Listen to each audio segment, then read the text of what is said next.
Assalomu alaykum. Anglayotganinglar Şinjan Xalq Nashriyati 2005-yil 1-oyda birinchi qatim nashr qilgan tarixiy roman Qonliq iz. Avtori Muhammad Ali Hilim. 19-bob. Nidoliq armonlar. Tilak orzularga intilish bakmu shirindir. Lekin shirinning ata ochiq so'rig'imi bor. Yusufxon Sajib. 1. Milliy armiya otliq qismi Sarsumbiga 18 kilometr keldigan Dachmuchuqqa yurish qilib, Sarsumbini muasirga elib, hujum qilayotgan Dalilqon boshchiligidagi Oltay partizanlar atriti bilan uchrashdida, birlikda Sarsumbini qattiq muasirga oldi. Bular o'zaro kengashish orqali shaharga odam avatib, go'mindonchilarni taslim bo'lishga undidi. Bu chog'larda shahardagi go'mindonchilarning ichki qismida har xil o'xshamagan fikrlar bo'layotdi. Ba'zi amaldorlar Qo'rshovni bosib o'tib, Urumchiga qochib ketishni o'ttirib qo'ysa, ba'zi harbiy qo'mondonlar birmu odam qolmoqcha kurash qilishni ta'kidlaydi. Gov familiyalik bir amaldor bu ikki xil fikrga qarshi chiqib, shaharni tashlab Mong'oliyaga o'tib ketish fikrini qo'ydi. Biz davlat otisiga o'z sadoqatimizni bildirib, birmu askar qolmoqcha urush qilib, ondan o'zimizni etib o'lishimiz lozim, dedi bosh qo'mondon chichilib so'zlab. Yo'q, biz Mong'oliyaga qochmay, Qo'rshovni bosib chiqib, Urumchiga ketishimiz kerak, dedi saqchi boshlig'i. Bu fikringlarga men butunlay qarshi. Bundaq qilsak o'zimizni o'limga tutib bergan bilan o'xshash. Uningdan ko'ra Mong'oliyaga qochganimiz tuzuk. O'g'irlar kun sari g'alaba bilan ilgirlamoqda. Yengilmas qo'rg'on Qubuqsardagi askarlarimiz halok bo'ldi. Burchinmo qo'ldan ketdi. Mushundaq ahvol ostida yana ular bilan urush qilamizmi? Gov familiyalik oxir ularni qoyil qilib 3000 odamini boshlab shaharni tashlab shimolga yurish qildi. 6-sentabr Oltay partizanlari bilan Kangsay otliq tuani hech qanday to'salg'usizlar shaharga kirdi. Bular haqiqatan bizdan qo'rqibdi, dedi Leskin hayronlik ichida. Ularni to'sib zarba berayli. Oltay partizanlari bilan bizning bir bo'lak odamimiz borson. Dalilqon boshchiligidagi Oltay partizanlari bilan milliy armiyaning bir qismi darhol ularga zarba berishga otlandi. Oradan 3 kun o'tgandan keyin ularning g'alabasi haqida xushxabar tarqaldi. Dal mushu chog'larda janubiy yo'nalish qismi Oqsu shahrini saqlayotgan Go'mindon armiyasi bilan shiddatli jang qilyotdi. O'ttara yo'nalish qismi Shexu, Maytog' qatorliq joylarni egallab, Yansxayga qarab ilgirladi. Isoqbek boshchiligidagi jangchilar qaysarlik bilan jang qilib, Jang noyisini ishg'ol qildi. Mushundaq zo'r g'albalar Go'mindon katavashlarini qattiq cho'chitdi-da, ular masalani tinch yo'l bilan hal qilish xiyoliga kelib qoldi. Ham bir hilinimi o'ylashib qo'ydi. 2. Oltay tog'lari haybat bilan qad ko'tarib turadi. Yalang'ochlanayotgan yavam mevalik daraxt shoxlari, mazmut qarag'aylar ig'ir xiyollarga petib, yiroqlardan yangrayotgan armonliq sadolarni anglayotgandek muңluq ham hayajonliq sukutlarga g'arq bo'lgan edi. Nalardindir umid, ishonchga to'lgan naqsha, yangroq kulka sadolari, yana qayerlardandir ig'ir tortishlar, umid va umidsizlik ichidagi o'tliq nafaslar zamindan g'o'r kabi ko'tarilib turayotdi. Ochiq kuz shamili o'zining parishonlik uruqlarini chechib chiqyotdi.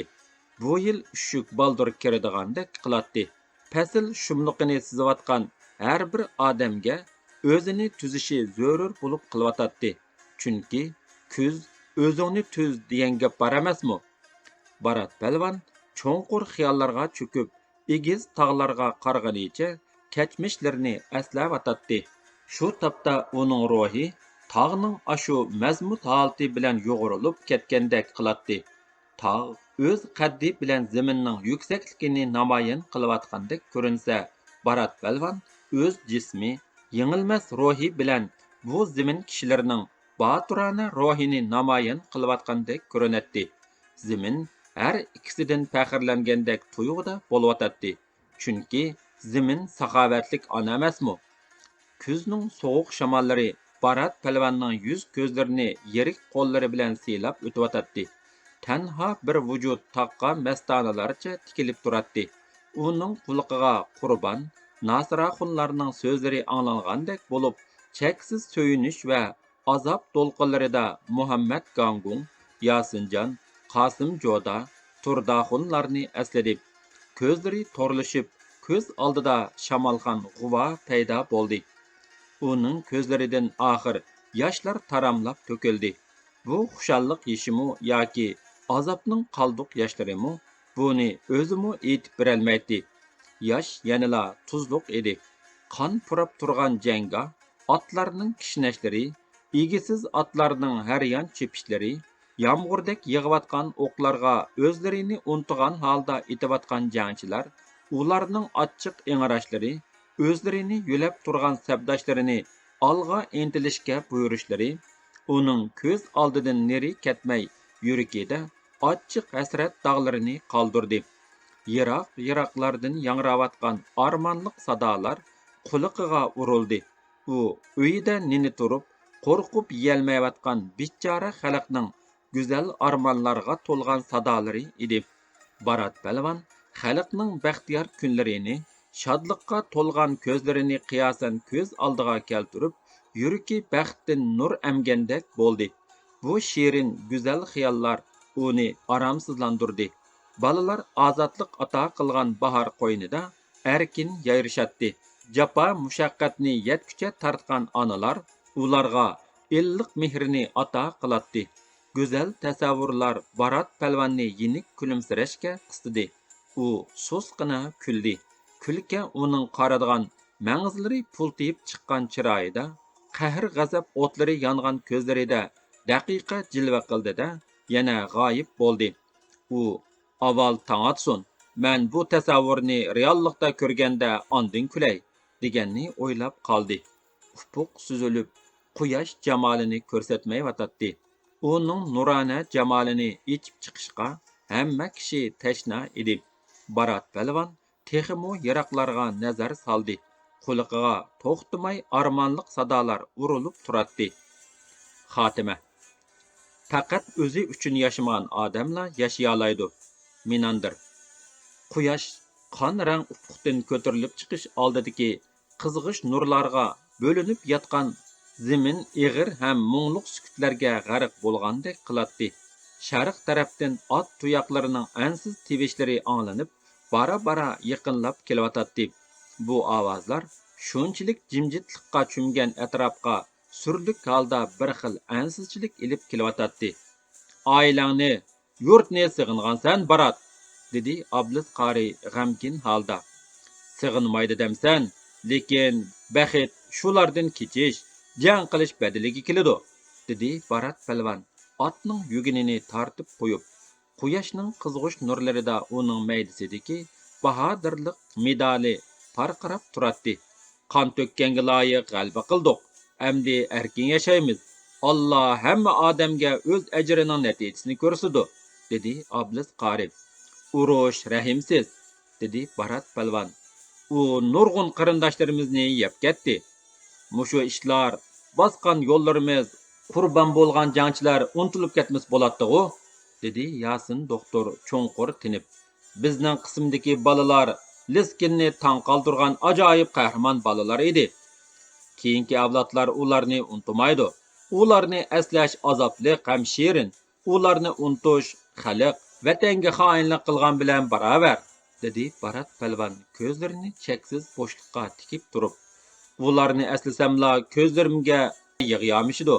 Ko'nglim bearam bo'ldi. Sidiq ko'k ko'zlar Manas daryosi bo'yida yotamdikin. Betim tuzilmagan bo'lsa, ularmi yotmaydi. Bizning bu qismdan chekinib yenib kelganimiz yaxshi bo'ldi. Lekin nimishqidir ko'nglim g'ashla turdi, dedi Qaraqvan. Ular shundoq paranglar bilan yo'l ochiliga kelib qoldi. Mening yurtga borg'im yo'q. Shunga G'ulji tarafni aylanib, G'appar bey bilan ko'rishib kelaymikin deyman, dedi Qaraqvan etini to'xtatib. Nimishqa? Ailani sig'inmadingmi? Ansiz holda so'radi Barat palvon. O'zimmo bilmayman. Ailani, balalarni, yurtni sig'indim. G'uljida bir necha kun turib, ondan qaytaman. U qurbon bo'lgan jangchilarning ota-onalariga, bola chaqlarga nima deyishini, ularning chiroyiga qandoq qarashni hech bilolmayotdi. Bo'pti, xayr amisa, Xudoga omonat. Biz oilandikilarga salom aytib qo'yaylik. Qora quvonning ko'ziga issiq yosh keldida otni qamchilab bo'lishiga qo'yibatdi. Ot quyundek chepib ketdi. Barat palvonlar yuragi ichishqandek bo'lib, o'zlarini g'iribsinib qolgandek his qilishdi. Uningga nim bo'lgandi? Dedi Yasin doktor ko'ngli yerim holda. Bilmadim. Ular yurishni yana davom qildi. Barat palvon, Shamolxon oldimga naqsh etib chiqsa, ko'nglim ichilib qolar balkim, deb o'yladi.